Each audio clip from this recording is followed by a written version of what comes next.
Hello students, welcome to our YouTube channel mother's angel education. तो जैसे कि हमने लास्ट वीडियो में एक्सरसाइज 4.3 के question number first, second, third and fourth किए थे, तो ये वीडियो हमारी एक्सरसाइज 4.3 की पार्ट 2 और इसमें हम एक्सरसाइज 4.3 कंप्लीट करेंगे। तो ये वीडियो थोड़ी हमारी लेंदी जाने वाली है।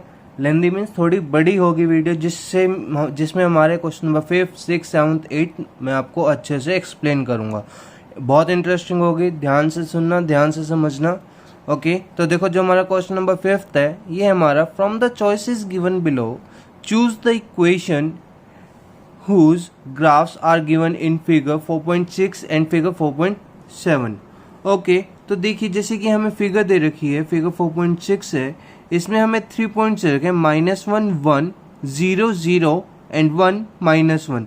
तो ये 3 पॉइंट्स हमें क्या करना है, हमें ये 4 इक्वेशन में से बताना है कि इन चारों इक्वेशन में से कौन सी इक्वेशन करेक्ट है इस फिगर के लिए, और ऐसी 4.7 फिगर के लिए भी हमें बताना है इन चारों इक्वेशन में से कौन सी इक्वेशन करेक्ट है। तो ये हमें पता कैसे चलेगा, तो आइए स्टार्ट करते हैं हम।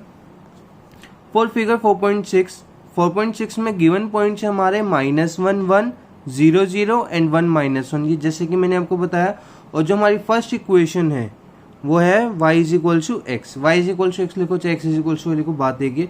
तो मैंने लिखा x is equal to y, जिसमें x की वैल्यू -1 थी और y की वैल्यू 1 थी, बट ये तो सेम है ही नहीं। x is equal to y अगर हम वैल्यू पुट करते हैं तो हमारा LHS और RHS इक्वल नहीं आ रहा। जब इक्वल नहीं है तो ये equation x is equal to y is not the equation, is not the correct equation. Okay, ये होगी हमारी is not the correct equation. अब नेक्स्ट है हमारा x plus y is equal to 0। अच्छा, और एक बात, जैसे कि अगर पहला ही इनकरेक्ट आ जाए तो हमें आगे की दो पॉइंट्स ट्राई ही नहीं करने। अगर पहला पॉइंट हमारा सेम आ जाएगा तभी हम सेकंड पॉइंट और थर्ड पॉइंट को ट्राई करेंगे। ओके, ध्यान रखना इस बात को। अब सेकंड है x plus y is equal to 0।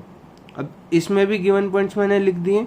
तो x है हमारा -1, y है 1, -1 प्लस 1 इज इक्वल टू 0, तो 0 is equal to 0। Second point 0, x 0, y 0, तो 0 plus 0 is equal to 0, and ये भी आ गया हमारा 0 इज इक्वल टू 0।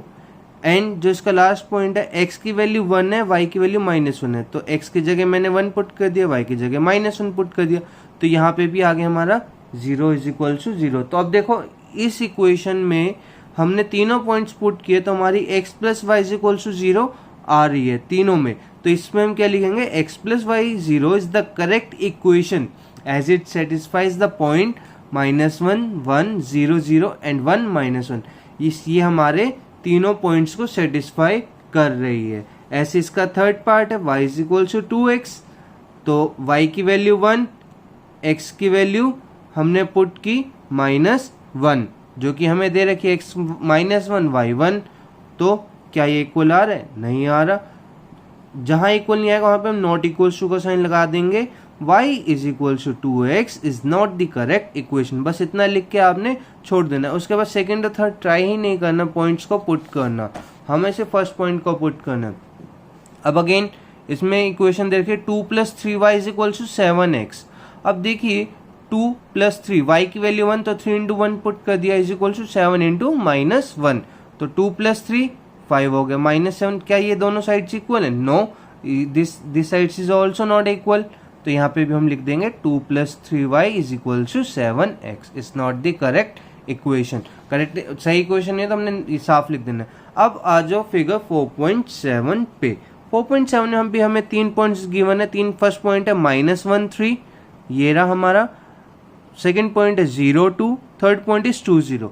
तो देखो यहाँ पे मैंने नीचे लिखा है xy, xy, xy, यानी कि हमारी xy की वैल्यूज हैं। ये एक में x की वैल्यू हमारी -1 है, y की वैल्यू 3 है। तो देखो जो हमें 4 इक्वेशन दे रखे हैं, 4 में से पहली इक्वेशन है हमारी y is equal to x plus 2। तो y की वैल्यू हमारी 3, x की वैल्यू -1 पुट करी जो कि हमें दे ही रखी है, तो 3 इज इक्वल टू -1 + 2, -1 + 2 हो गया हमारा 1, जो कि हमारा 3 के इक्वल नहीं है, तो ये हमारा नॉट इक्वल टू है। तो इधर आ जाएगा हमारा y is equal to x plus 2 is not the correct equation. ये भी हमारी इक्वेशन करेक्ट नहीं है। अब इसी का second part y is equal to x minus two. अब देखो y की वैल्यू तो 3 है, मैंने पुट कर दी इज इक्वल टू -1 -2। तो -1 -2 -3 हो गया, बट क्या 3 -3 इक्वल है? No, it is also not equal, तो मैंने नॉट इक्वल टू का साइन लगा दिया।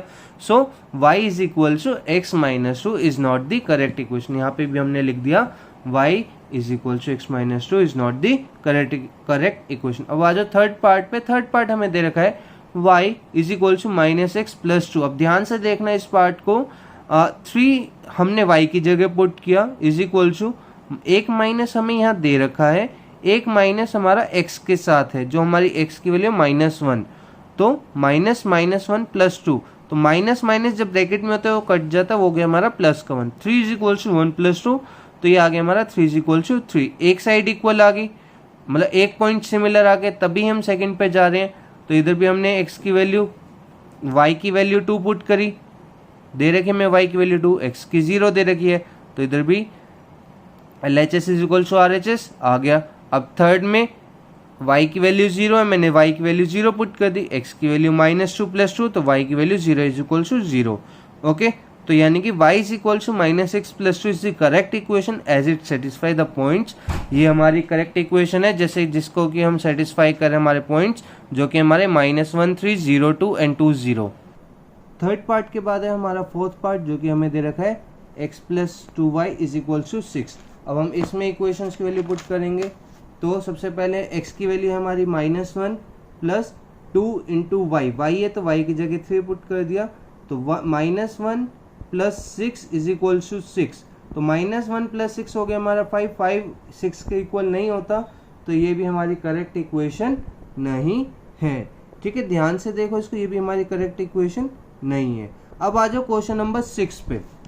क्वेश्चन नंबर 6 है हमारा, if the work done by a body on application of a constant force is directly proportional to the distance traveled by the body, express this is। अच्छा देखो ये क्या है कि यानी कि एक बॉडी से जितना वर्क हो रहा है उसी की constant force is directly proportional to the distance travelled by the body. यानी कि जितना बॉडी वर्क कर रही है और जितना बॉडी ट्रेवल कर रही है उसका एक कांस्टेंट प्रोपोर्शन है, ठीक है ना।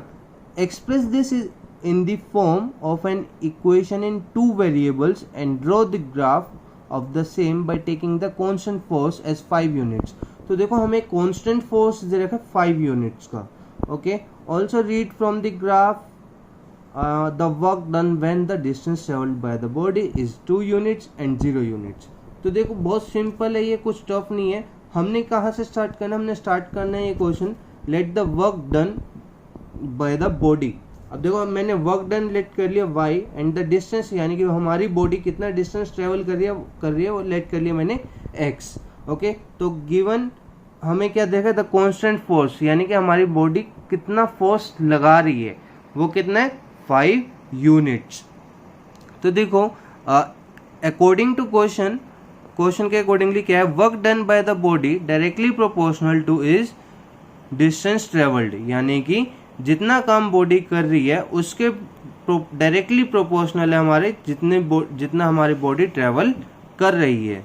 आई नो थोड़ा आपको कॉम्प्लिकेटेड लग रहा होगा, बट जो इसकी इक्वेशन बनेगी y is equal to 5x, यानी कि work done is directly proportional to distance travelled.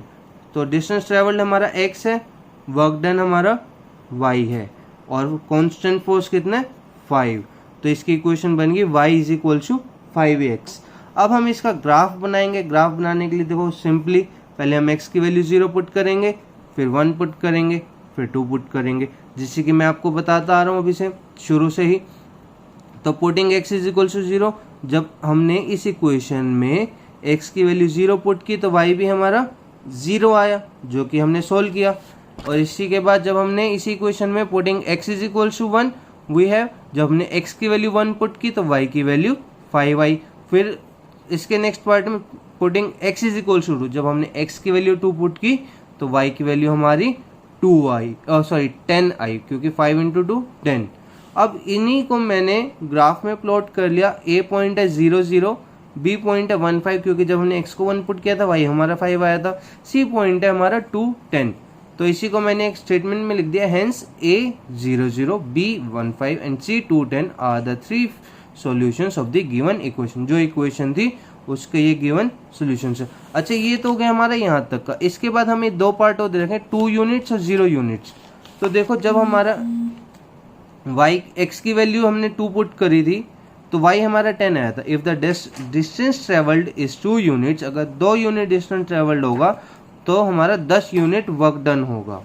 ऐसे ही if the distance travelled is 0 units, the work done is 0 units. अगर डिस्टेंस 0 ट्रेवल्ड होगा तो वर्क डन भी हमारा 0 होगा, क्योंकि हमें x 0 था तो y भी 0। जब हमारा x 2 है तो y हमारा 10 है। तो ये हमने ऐसे लिखी है।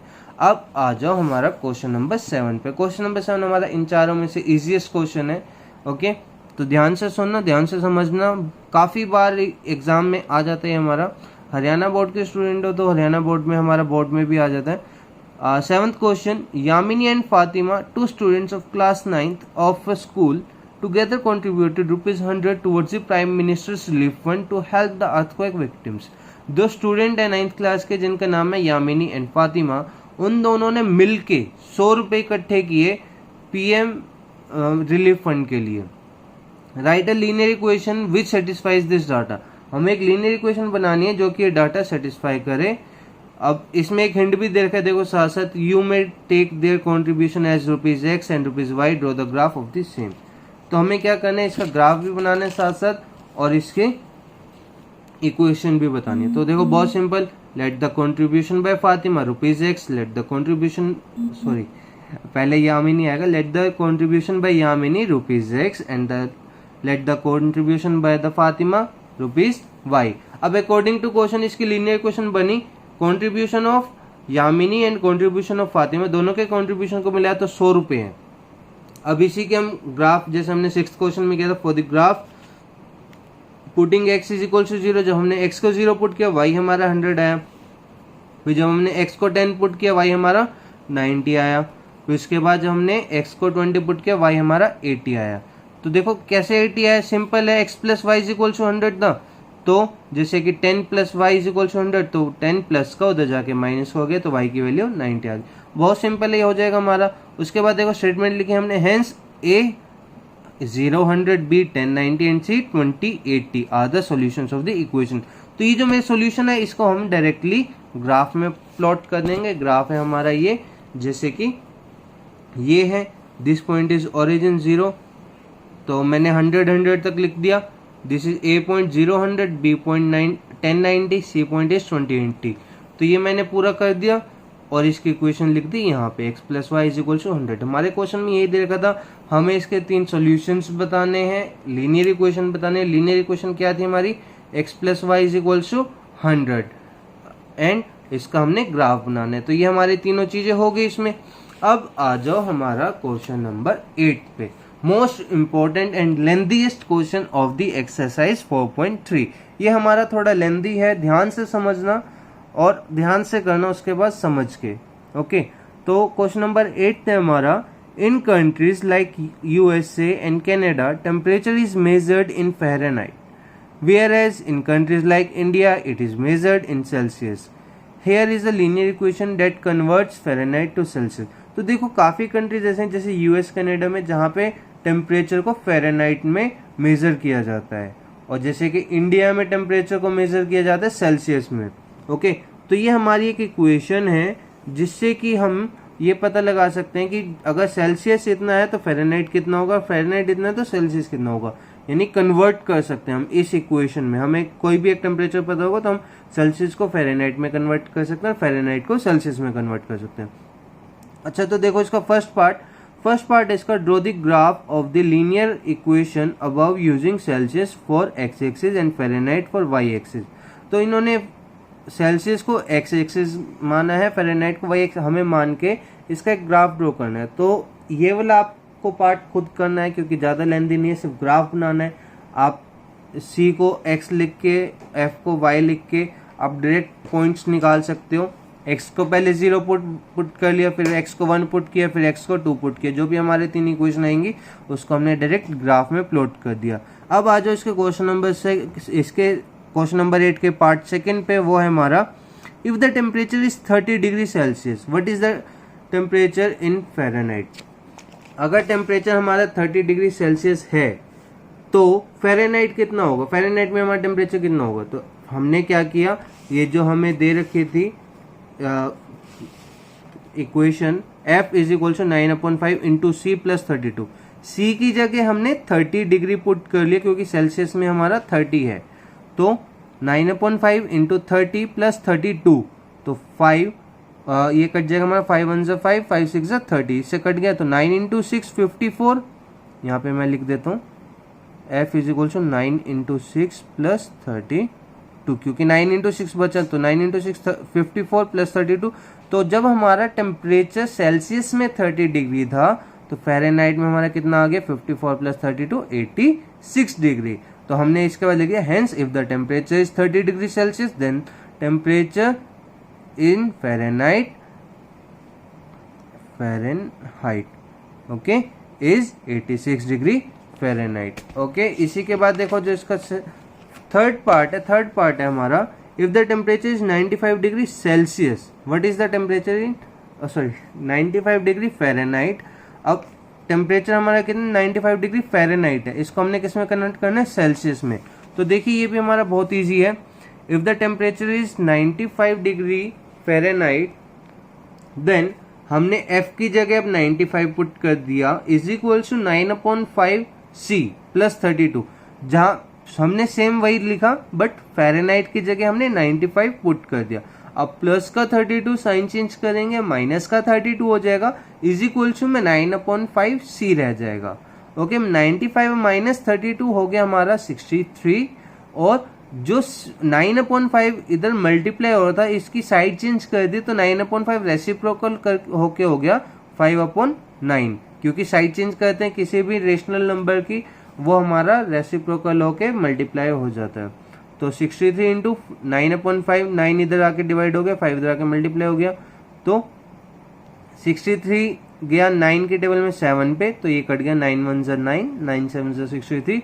तो C is equal to 7 into 5, तो सेल्सियस आ गया 35 डिग्री। अगर हमारा फ़ारेनहाइट में टेम्परेचर 95 डिग्री है तो सेल्सियस में वो हमारा 35 डिग्री होगा। If the temperature is 95 degree Fahrenheit, the temperature is in Celsius is 35 degree Celsius. Okay, बहुत सिंपल है। अब आ जाओ फोर्थ क्वेश्चन हमारा थोड़ा अलग है।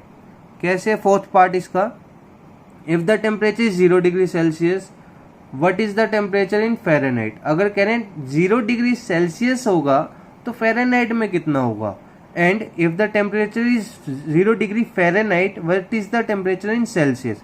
तो हमें ये बताना है कि जब हमारा 0 डिग्री फ़ारेनहाइट होगा तो सेल्सियस कितना होगा, 0 डिग्री सेल्सियस होगा तो फ़ारेनहाइट कितना होगा।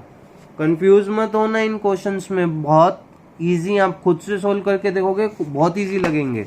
तो देखो इसका फोर्थ पार्ट है, if the temperature is 0 degree Celsius then, अगर सेल्सियस 0 डिग्री है तो F is equal to 9/5, C को 0 पुट कर दिया, सेल्सियस हमारा 0 प्लस 32, ये तो पूरा ही 0 हो गया।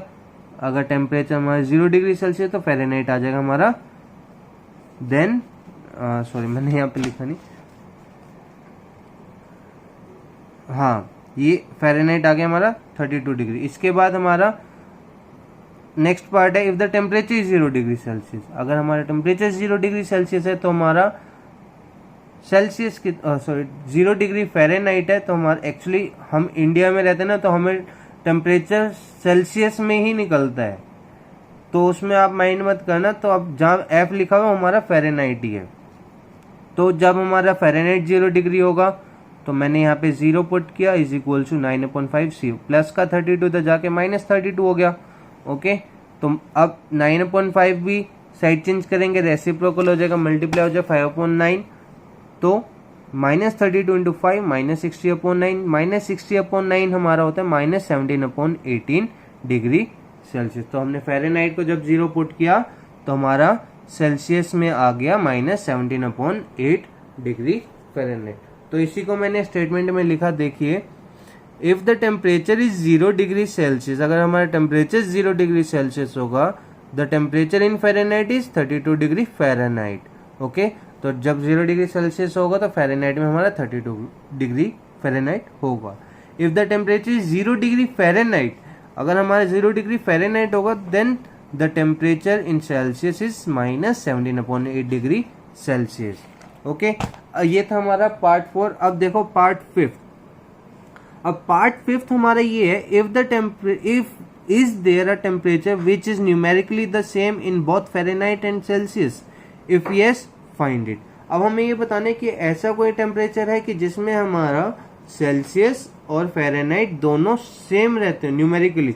तो इसमें हमने क्या किया, सबसे पहले लेट कर लिया, let x degree be the temperature which is numerically the same in both Fahrenheit and Celsius. Then तो मैंने क्या किया, इन दोनों को एक स्टेटमेंट में लिख दिया कि जो दोनों हमारे x डिग्री है, फ़ारेनहाइट भी x है और सेल्सियस भी हमारा x है, तो x is equal to f की जगह x, सेल्सियस की c की जगह x।